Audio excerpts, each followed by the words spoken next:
தேவன் நம்மை அற்புதமாய் ஆச்சரியமாய் நம்மை வழி நடந்திருக்கிற பாதைகளை நாம் எண்ணி பார்க்கும் பொழுது அவருடைய சமூகத்திலே நாம் நன்றி சொல்லாமல் இருக்க முடியாது.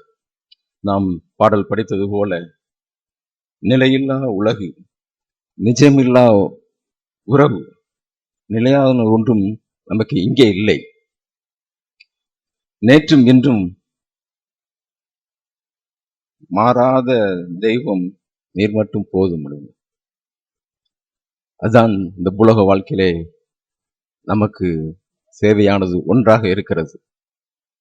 அவர்தான் நம்முடைய வாழ்க்கையிலே பிரதானமாக வேண்டும்.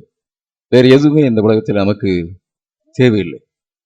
அப்படி நாம் உணர்ந்தவர்களாய் ஒவ்வொரு நாளும் நாம் தேவனுடைய சமூகத்துக்கு வர வேண்டியவர்களாக நாம் இருக்கிறோம். இங்கே சொல்லப்பட்டிருக்க அப்படி இந்த வாக்கியத்தை நாம் பார்க்கும்போது, நான் உன்னுடனே கூட இருக்கிறேன் என்று சொல்லி இந்த கால வேளையிலே தேவன் நம்மோடு கூட பேசுகிறார். நான் உன்னோடு கூட இருக்கிறேன். பழைய ஏற்பாட்டு காலத்திலே யோசுவாவோட கூட சொல்லும் பொழுது, மோசேயோட கூட இருந்தது போல நான் உன்னோடு இருப்பேன் என்று சொன்னார். கிதியோனிடத்தை சொல்லும் பொழுது, உனக்கு இருக்கிற இந்த பலத்தோடு கூட போ, நான் உன்னோடு கூட இருப்பேன் என்று சொன்னார். ஆனா புதிய ஏற்பாட்டு காலத்திலே இந்த நாட்களிலே தேவன் நம்மோடு கூட பேசுவது, நான் உன்னோடு கூட இருக்கிறேன் அப்படி சொல்றார். எப்பொழுதும் நம்மோடு கூட இருக்கிறவராக இருக்கிறார்.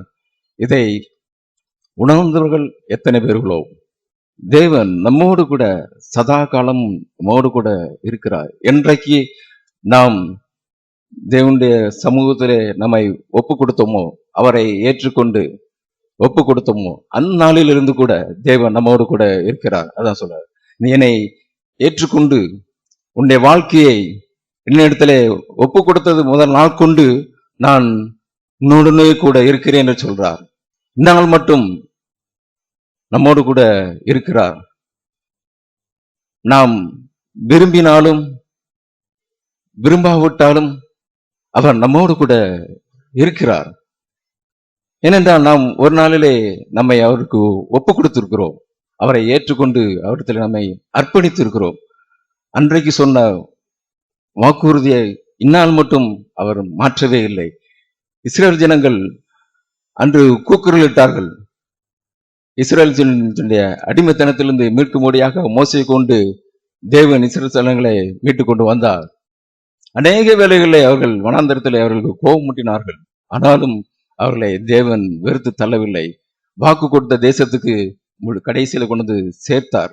அதே போலதான் நம்மோடு கூட தேவன் பேசுகிறார். சதா காலங்களில் நான் உன்னோடு கூட இருப்பேன் சொல்றார். நாம் விரும்பினாலும் விரும்பாவிட்டாலும் அவர் நம்மோடு கூட இருக்கிறார். நான் உன்னை விட்டு விலகுவதும் இல்லை, உன்னை கைவிடுவதும் இல்லை என்று சொல்லி நம்மோடு கூட பேசுகிறார்.